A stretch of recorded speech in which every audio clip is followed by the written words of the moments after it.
Our topic for today is which short stories will leave you breathless? This is a super popular answer that someone posted without revealing their identity. Story 1. Today at 7 a.m., I woke up feeling ill, but decided I needed the money, so I went into work. At 3 p.m. I got laid off. On my drive home I got a flat tire. When I went into the trunk for the spare, it was flat too. A man in a BMW pulled over, gave me a ride, we chatted, and then he offered me a job. I start tomorrow. Moral: don't lose faith in God, He does things for a purpose. A door always closes to open another.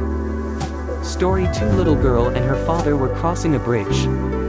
The father was kind of scared, so he asked his little daughter, "Sweetheart, please hold my hand so that you don't fall into the river." The little girl said, "No, Dad. You hold my hand." "What's the difference?" asked the puzzled father. "There's a big difference," replied the little girl. "If I hold your hand and something happens to me, chances are that I may let your hand go.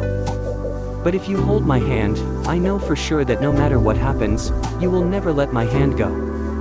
Moral: in any relationship, the essence of trust is not in its bind, but in its bond. So hold the hand of the person who loves you rather than expecting them to hold yours. Story 3. An average groomed man set out in the bright daylight. He visited Domino's, McDonald's, Pizza Hut, Subway and other food outlets stuffed with rich and comfortably off people and asked them for a bit food, pretending to be ravenous. All of them declined straightway, though they had surplus. He went to a street beggar who was holding a small piece of bread in his frail, skinny hands. When asked, he said, "Bohat sayata lagi hai kia."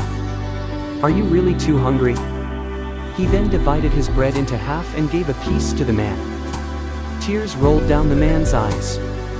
He gave him back the bread and a 100 rupee note and walked out, without uttering a word. Moral: wealth doesn't make you complete, but heart does. Rich people might surpass you shamelessly, while the poor will stop to ask what you have gone through. Story 4. A 24-year-old boy seeing out from the train's window shouted, "Dad, look, the trees are going behind." Dad smiled, and a young couple sitting nearby looked at the 24-year-old's childish behavior with pity. Suddenly he again exclaimed, "Dad, look, the clouds are running with us." The couple couldn't resist and said to the old man, "Why don't you take your son to a good doctor?" The old man smiled and said, "I did, and we are just coming from the hospital. My son was blind from birth, he just got his eyes today." Moral: every single person on the planet has a story. Don't judge people before you truly know them. The truth might surprise you. Story 5. A 9-year boy went to an ice cream shop. "Waiter, what do you want?"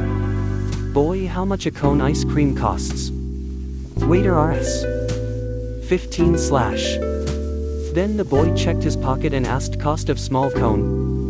Irritated waiter angrily said, "Rs.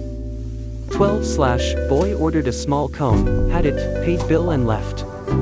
When the waiter came to pick the empty plate, tears rolled down from his eyes. The boy had left Rs.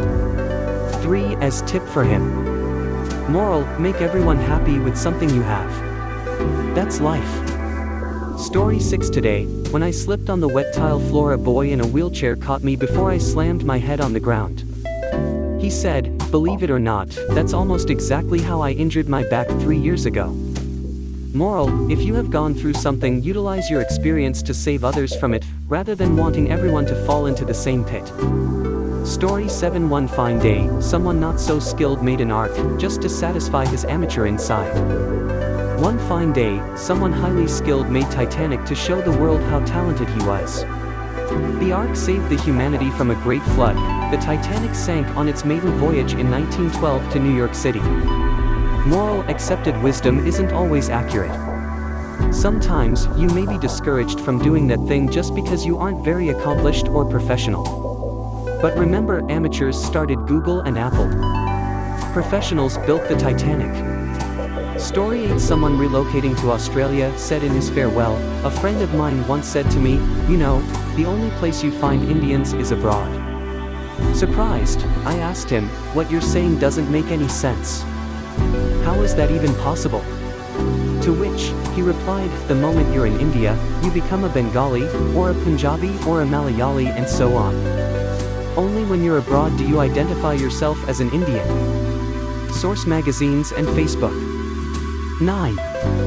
Thanks for watching, and don't forget to hit that like button and subscribe.